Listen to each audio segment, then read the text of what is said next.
नमस्कार दोस्तों, कैसे हैं आप सब। आप सभी के लिए यूपीपीएससी के द्वारा आरओ एआरओ का एग्जाम कराया जा रहा है। आप सभी को जैसा कि पता है, इसके लिए सबसे अच्छा बुक माना जाता है घटना चक्र की। दोस्तों, यह घटना चक्र हर एग्जाम के लिए इंपॉर्टेंट है। पीसीएस, यूपीपीसीएस, किसी भी state PCS, UPSC, RO ARO, हर एग्जाम के लिए। तो दोस्तों, हमारा एक छोटा सा कोशिश है कि आरओ एआरओ एग्जाम के लिए आप सभी के लिए घटना चक्र का इंपॉर्टेंट से इंपॉर्टेंट क्वेश्चन लाया जाए। तो दोस्तों, इसी सिलसिले में ये छोटा सा सीरीज आप सभी के लिए। दोस्तों, इस वीडियो को जरूर अपने दोस्तों के साथ शेयर करना और खुद भी इसका लाभ उठाना। जय हिंद।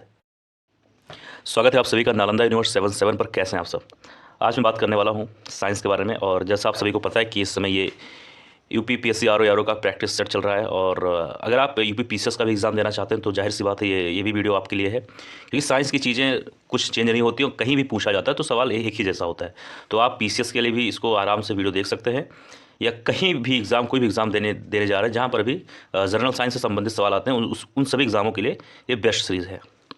तो और आज का पहला सवाल है कि इसमें पूछा गया है कि दृश्य वर्णक्रम में सबसे कम तरंग तरंग दैर्घ्य वाला रंग है। तो इसका उत्तर बात करें तो इसका सही उत्तर होगा डी, यानी कि बैगनी। तो ध्यान देना कि इसमें क्या पूछा गया है, सबसे कम। ठीक है, तो थोड़ा सा इसके बारे में जानकारी हम लोग ले लेते हैं। दोस्तों, लाल रंग जो है ना, ये लाल रंग जो है, लाल रंग का तरंग दैर्घ्य जो है सबसे अधिक होता है। और कितना होता है, तो 7.5 गुणे 10 का पावर -5 सेंटीमीटर। ठीक, और सबसे कम किसका होता है, बैगनी का, जो अभी हम लोगों ने बात किया। इसका मान कितना होता है, तो 4 गुणे 10 का पावर -5 सेंटीमीटर। ठीक है, समझ में आया कि नहीं आया, आगे बात करेंगे। इसमें कहा जा रहा है कि एक मिनट रुक जाओ भाई। इसमें कहा जा रहा है कि दूरदृष्टि दोष में क्या है, दूरदृष्टि दोष में प्रतिबिंब निम्नलिखित पर बनता है।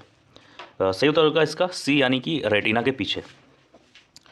तो ध्यान से सुनना कि दूरदृष्टि दोष से पीड़ित कोई व्यक्ति दूर की वस्तु को स्पष्ट देख सकता है, तो परंतु निकट रखी वस्तु को सुस्पष्ट नहीं देख पाता।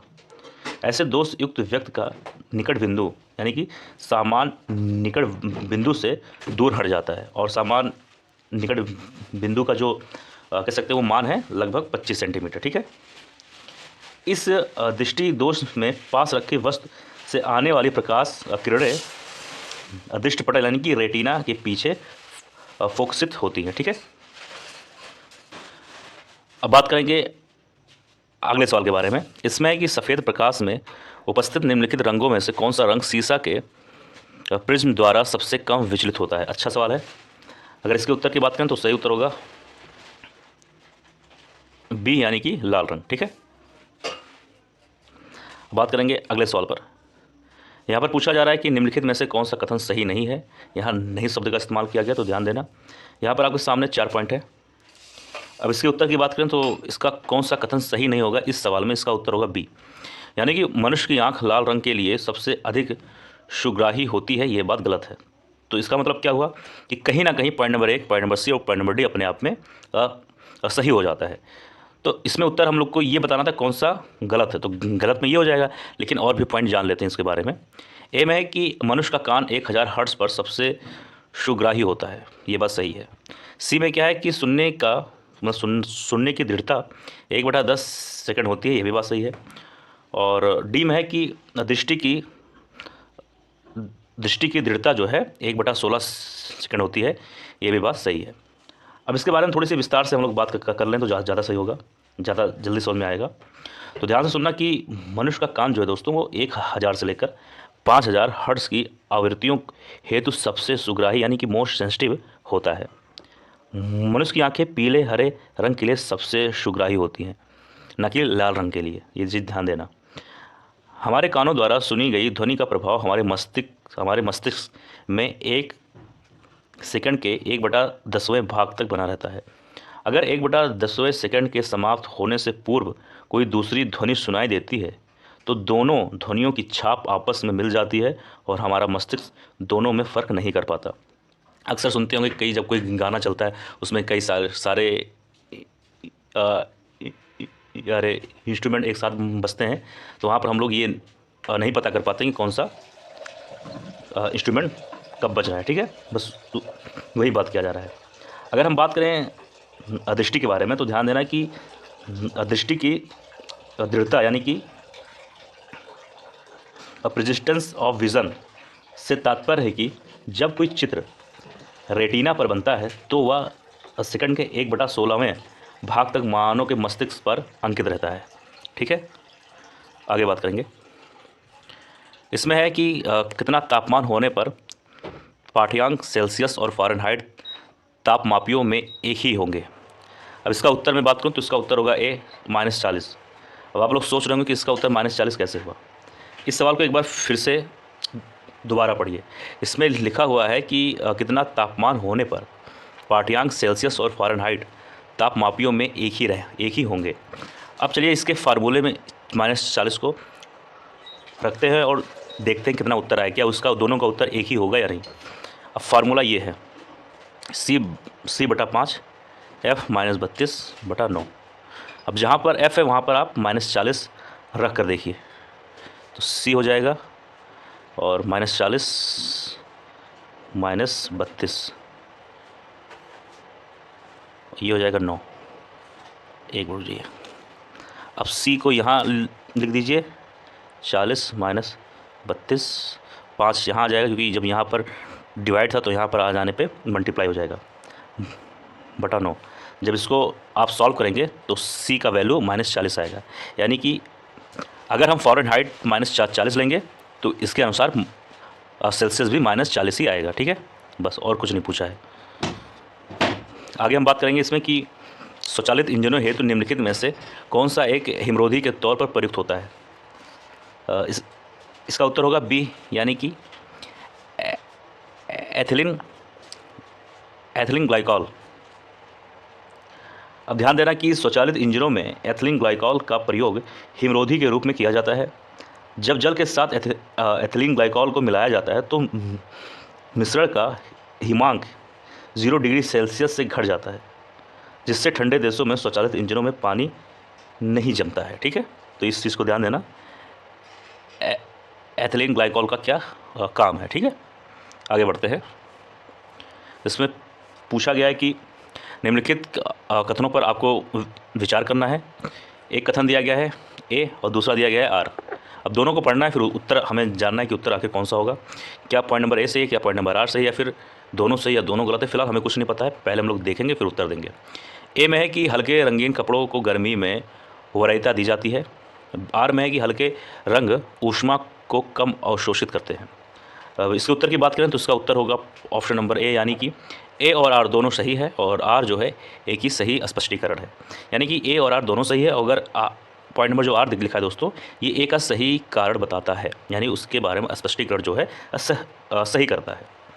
फिलहाल अब इसके बारे में थोड़ा सा जानकारी और हम लोग अच्छे से बात करेंगे।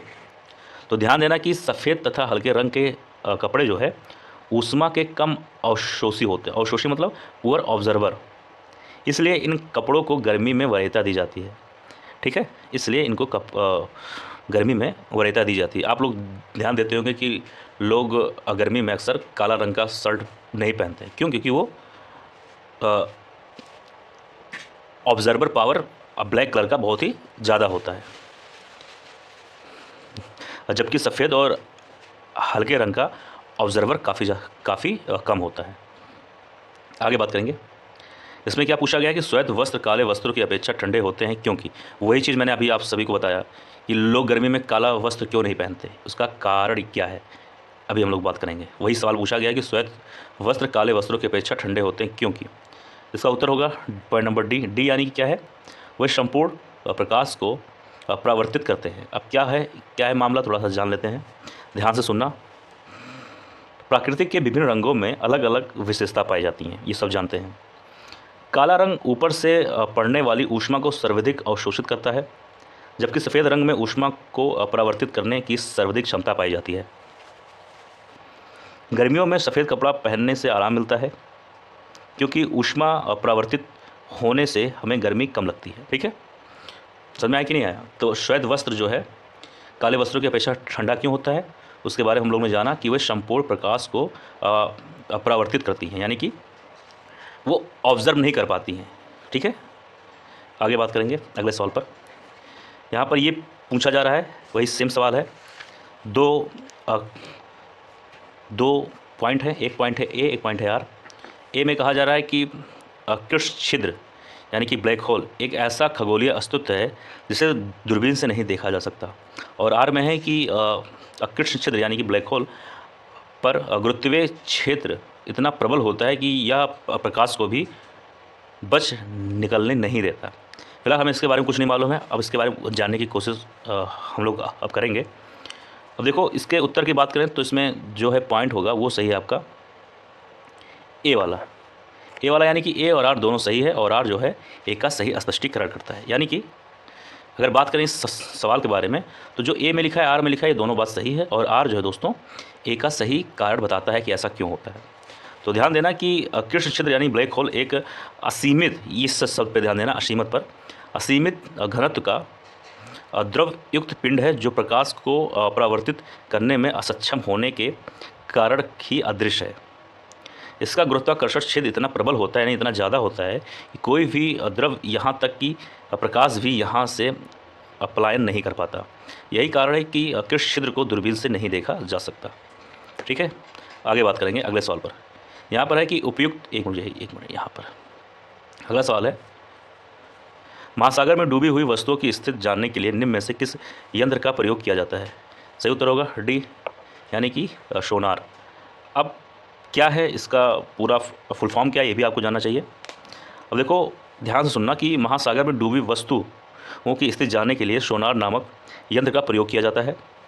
अगर बात करें सोनार का पूरा फुल नेम तो ध्यान से सुनना, उसका पूरा नाम है कि साउंड नेविगेशन एंड रेंजिंग। ठीक है, इसका क्या काम है ये भी आप लोग जान चुके हैं। आगे बात करेंगे, इसमें है कि निम्नलिखित में से किसके लिए माध्यम आवश्यक नहीं है? माध्यम यानी कि मीडियम आवश्यक नहीं है। सही उत्तर होगा ये यानी कि विकिरण। ठीक है, विकिरण। तो विकिरण द्वारा ऊष्मा के हस्तांतरण में किसी माध्यम जैसे वायु अथवा जल की आवश्यकता नहीं होती है, ये चीज़ ध्यान देना। आगे बात करेंगे, इसमें है कि ध्वनि की प्रबलता निम्नलिखित में से मापी जाती है। सही उत्तर होगा बी यानी कि आयाम। तो ध्वनि की प्रबलता अथवा मृदुता मूलतः इसके आयाम से ज्ञात की जाती है। वास्तव में प्रबलता ध्वनि के लिए कानों की संवेदनशीलता की माप है। समझ में आया कि नहीं आया? आगे बढ़ते हैं अगले सवाल पर। यहाँ पर क्या कहा गया है, इस पहले पॉइंट को हम लोग देखते हैं। इसमें है कि चंद्रमा के धरातल पर दो व्यक्ति एक दूसरे की बात नहीं सुन सकते। क्यों नहीं सुन सकते? तो इसका कारण हम लोग जानने की कोशिश करेंगे। इसका सही उत्तर होगा बी यानी कि चंद्रमा पर वायुमंडल नहीं होता है। तो ध्यान से सुनना, ध्वनि तरंगों के संचारण के लिए द्रव्यात्मक माध्यम का होना आवश्यक है, परंतु चंद्रमा पर वायुमंडल नहीं होने के कारण वहाँ द्रव्यात्मक माध्यम नहीं है, इसलिए चंद्रमा पर ध्वनि तरंगों का संचारण नहीं हो पाता। यही कारण है कि चंद्रमा के धरातल पर दो व्यक्ति एक दूसरे की बात को नहीं सुन सकते। ठीक है, अगर आप पास में खड़े तब भी कोई बोलेगा आप नहीं सुन पाएंगे। तो उसका कारण क्या है मैंने आप सभी को बता दिया। आगे बात करेंगे, इसमें कि एक मिनट जाइए, टेलीविज़न ग्राही के दूरस्थ नियंत्रण में किस प्रकार की विद्युत चुंबकीय विकिरण प्रयोग में लाई जाती है? अब इसका सही उत्तर होगा अवरक्त। अब इसके बारे में हम लोग बात करेंगे, ध्यान से सुनना। समानांतर टेलीविज़न के रिमोट कंट्रोल में प्रयुक्त विद्युत चुंबकीय तरंगें अवरक्त किरणें होती हैं। कौन सी किरणें? अवरक्त किरणें। उल्लेखनीय है कि रिमोट कंट्रोल केवल टेलीविज़न को ऑन एवं ऑफ करने में ही नहीं बल्कि चैनल बदलने, आवाज़ की तीव्रता, युवा चित्र की गुणवत्ता आदि को भी नियंत्रित करने में प्रयुक्त होती हैं। तो दोस्तों, यह था आज का वीडियो। मुझे उम्मीद है वीडियो आप सभी को पसंद आया होगा। किसी सवाल में कोई डाउट, कोई परेशानी, कोई चीज़ ना समझ में आया हो जरूर कमेंट बॉक्स में लिखिएगा। मिलते हैं किसी और वीडियो में। जय हिंद, जय भारत।